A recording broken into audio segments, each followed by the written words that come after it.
Well, Ukraine says they have a massive army and they've rooted out all the corruption in their country. All good, you guys. Get out your military aid again. They fixed it. It's good now. Oh, good. Don't worry anymore. In an interview with German media this weekend, Zelensky said this about Ukrainian army. Now, we've been reporting for months that the army has resorted to dirty tricks and basically kidnapping people into the army, like this video that emerged this weekend from Odessa.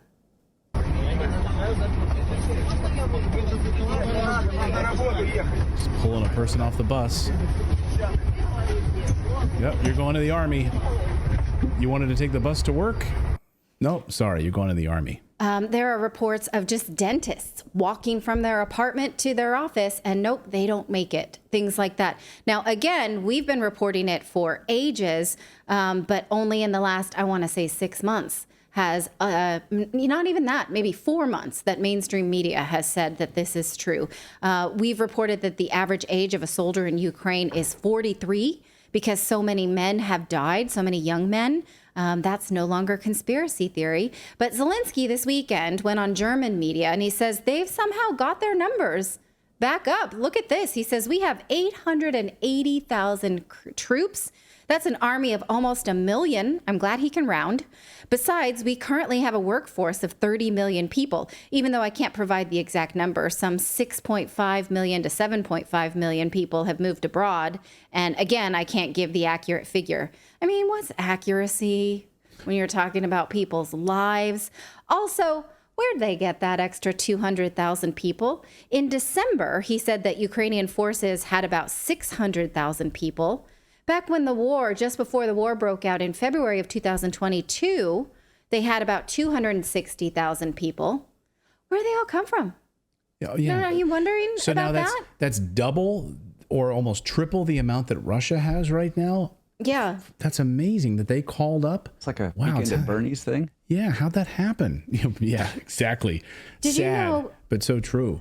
Yeah. Oh, that's awful to think about. It's like the Mongolians were one of the first to actually think of psychological operations where they would put dummies on either side of their horsemen. So you're riding, right? And from afar, that you can't see that those are not actual men. They had like straw men on either side of the Mongolian attacker. And so it would intimidate the enemy into giving up. So maybe this is something like that, but just instead of using straw dummies, it's using the internet. Maybe it's like we used inflatable tanks on D-Day to fake the landing north of where we landed in Normandy, in Normandy beaches. We dropped inflatable tanks. So maybe that's, it's some sort of a psychological operation. Right. Are they breeding them? Are they kidnapping them? Right. These are interesting questions. And if you're one of the 30 million people living in Ukraine, what he says right now, we have a workforce of 30 million people. So basically he's saying, I got a garden out back I can pick from. Right? All these 30 million working class people, working aged people. If that were me, I'd be very concerned if I was not a man who had already been conscripted, because he's basically saying all those 30 million people are fair game for me to put into this war. Do you read it that way? Because that's how I did. And he doesn't seem to care who he sends into his head count.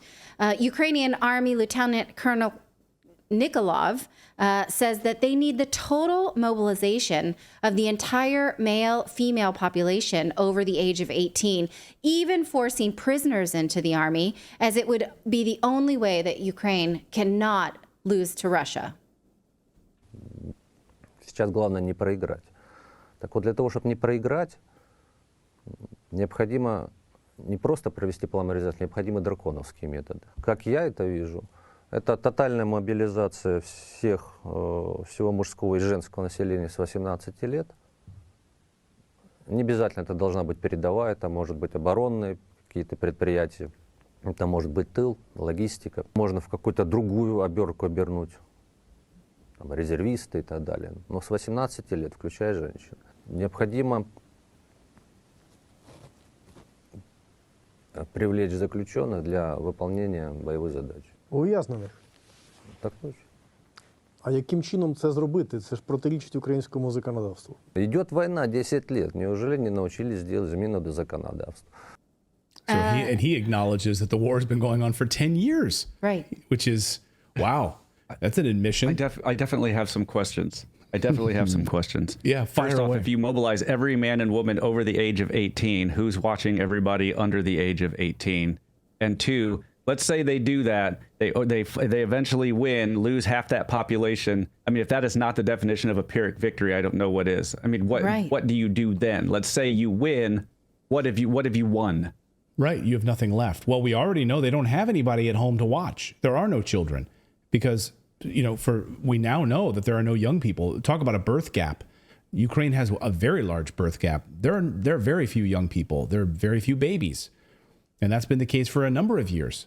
The population, the largest population graph, if you look at a graph of Ukraine's population, it's well over 30s into the 40s. Like That's where the largest bubble is. But under no, they are not having babies in Ukraine. Except in baby making services, you still can. You can still order a baby. In Ukraine. I have a friend and stuff like that. You need parts, you can get it. Yeah. Who was telling me that you can order a baby from Ukraine. She was offered one through one of her agencies, a friend who was suffering from infertility. They said they can guarantee twins. The way they do that is they stuff her so full of eggs, and then they abort at least a few of them that don't take. I mean, that's like cows, right? Yeah. So that does exist, but even with this Ukrainian... well, we featured the baby... I've done a whole segment here on the baby-making services in Ukraine. That are still a thing, absolutely, but those babies are not yet old enough to fight. Maybe in 18 years they can. In fact, this video is trending in Ukraine as a sick joke, where men are trying to escape getting kidnapped for the military by dressing as women.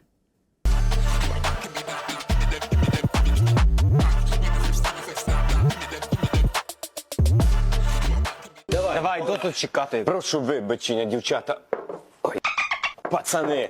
Там все місто в бусиках, в папках. Я поки зібрався. Так, пацани, півгодини до концерту. По 50 і в академічній.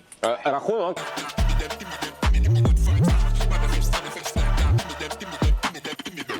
Хлопці, ви якщо щось нове придумаєте, не пишіть то у Телеграм, ми то все читаємо. Та я жартую, хлопці, я то вже на концерт. Okay, so that's not funny, right? But you can see why this would trend is because they're all worried about being grabbed and thrown into what we're called a meat grinder. Now, in the same interview we're telling you about, Zelensky said that if the West stopped sending military aid, it would be a bad signal. Here's what he said. He says, passivity from the United States or lack of support would be a bad signal. Germany can manage to consolidate the EU. That's interesting, right? European citizens, you're all good because Germany's leading you into the war. He can basically bully all of Europe. Germany can, Olaf Scholz.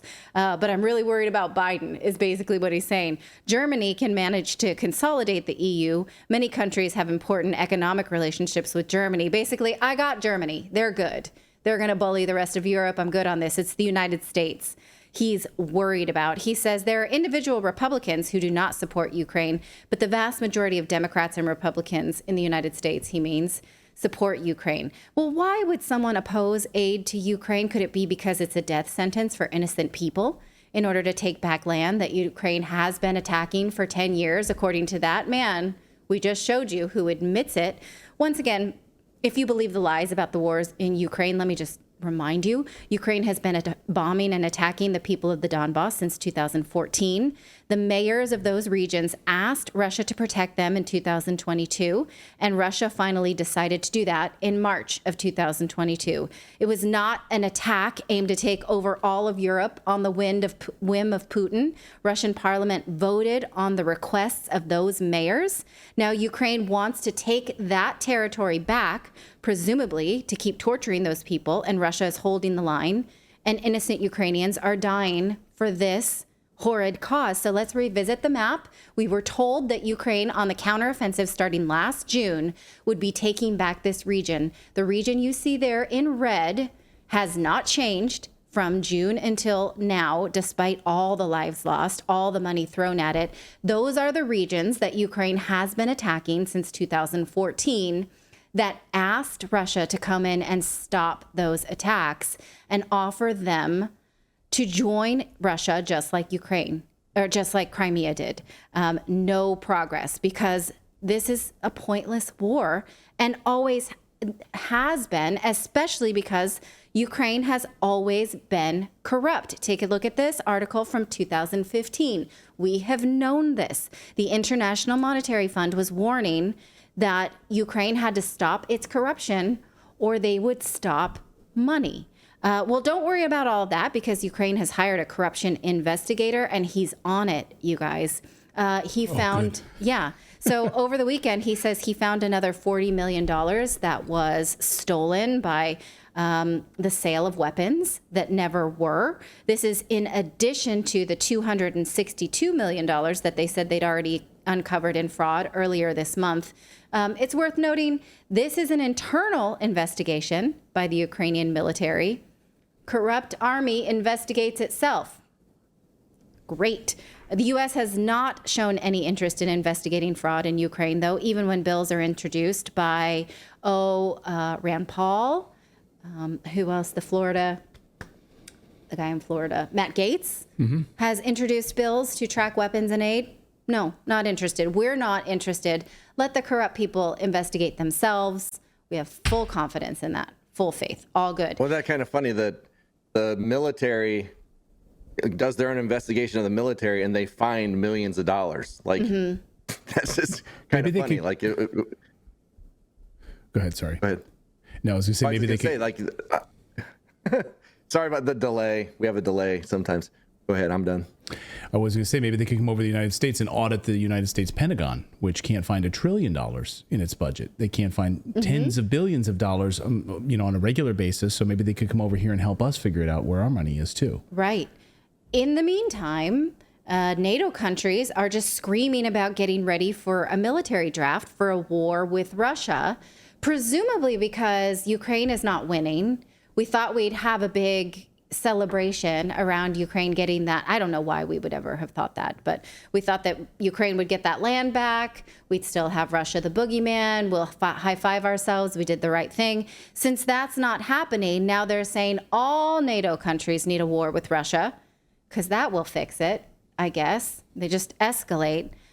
So let's see. Last week, we told you about the UK military warning about needing a civilian army. Sweden said the same thing. And over the weekend, this was in Sky News Australia, Australian media started to up this rhetoric too. They're saying, yep, we still have time. The defense contractors there are saying, well, we're the only non-NATO country that's really stepping up to a war with Russia. We got to get ready. The Telegraph over the weekend presented this doomsday scenario.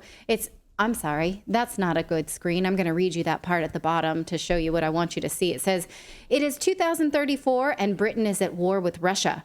After an uneasy peace with Ukraine, Moscow has sent forces into the Baltics, clashing with British troops based there to protect NATO's eastern flank. Well, why exactly would Russia do this? No explanation. They're just telling us this hypothetical scenario that there was peace in Ukraine. Okay, Russia's been offering that for 2 years. So how did that happen in this hypothetical? And Russia has upped an attack in the Baltic. Why exactly? Well, they've been offering this for 10 years. Peace in this region. Good point. Good catch. So with all of this doomsday rhetoric, this is dishonest. You would think that Russia would just give up on the West and say, well, they're perpetuating and swallowing a lot of lies. We can't deal with them. But for some reason, Russia has some kind of faith in the West, mercifully. Kremlin spokesperson Dmitry Peskov said that Russophobia is at an all-time high right now, but it will cool off like skinny jeans, kind of. Look at this quote saying, he's talking about the West. Their economic problems are obvious. The competitiveness of the famous German industry is declining. The cost of living is rising. The economic and social pressure is increasing.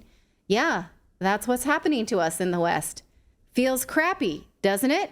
He went on to say that this Russophobia will have some inertia, and several decades, it will likely pass. Right now, Russophobia is at its peak. It will go down. It will happen someday, and common sense will gradually prevail. So we're all supposed to be feeling the pain of what our leaders have done, which is destroy our economy for a war based on a lie. And he says, eventually they'll see through it and they'll realize there was no reason to be scared of the Russians or hate the Russians for no reason. But it will take several decades. And we, in the meantime, will be manipulated by politicians using Russia as a scapegoat right on cue. I mean, it's nice for him to say that about us, that we will eventually wake up. I hope it's true. But in the meantime, Nancy Pelosi, right on cue, did exactly that, used Russophobia to blame for the war that Israel is currently raging on Gaza. They're in front of my house all the time. So I have a feeling for what feelings they have. But we have to think about what we're doing. And what we have to do is try to stop the suffering in Gaza. This is women and children, people who don't have a place to go. So let's address that. But for them to call for a ceasefire is Mr. Putin's message. Mr. Putin's message. Make no mistake, this is directly connected to what he would like to see. Same thing with Ukraine. It's about Putin's message. I think some of these protesters are spontaneous and organic and sincere. Some, I think, are connected to Russia. And I say that having looked at this for a long time now, as you know. You think some of these protests are Russian plants? I think they're plants. I think some financing should be investigated. And I want to ask the FBI to investigate that. Yeah, so, okay, Russiagate. So these people who are protesting are Russian propagandists. They're Putin propagandists in the United States. That's how she's connecting a war between the Palestinians and Israel.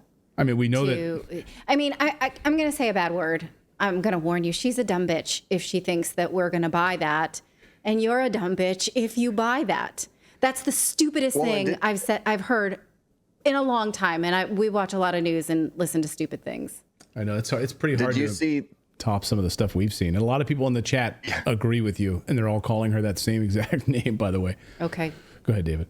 She had activists in her driveway asking for a ceasefire. I don't know if you saw that video. And she was telling them, go back to China. So it's like China and Russia. Go back to China. Yeah. And Russia. Yeah, it's Putin. It's a Putin message. So anything that's going, just like it was Putin's price hike. You know, why you're paying more for gasoline and groceries. It's Putin's price hike. It's Putin's message. Okay. Okay, so I think what I'm advocating for here is don't be manipulated by politicians that try to make false equivalency connections. Read it for yourself, and that is stupid. And if you do not want your family drawn into war like the poor Ukrainians have been, well, war based on a lie, it's time to speak up now. It's now. Now is the time. So let us know what you think of this in the chat below. I really hope you enjoyed watching this video. You know, YouTube thinks that you'll actually like this next video right here. It's personalized based on your own viewing habits. So if you watch the video, please leave a comment. Let us know what you think about it. And we will see you next time, everyone.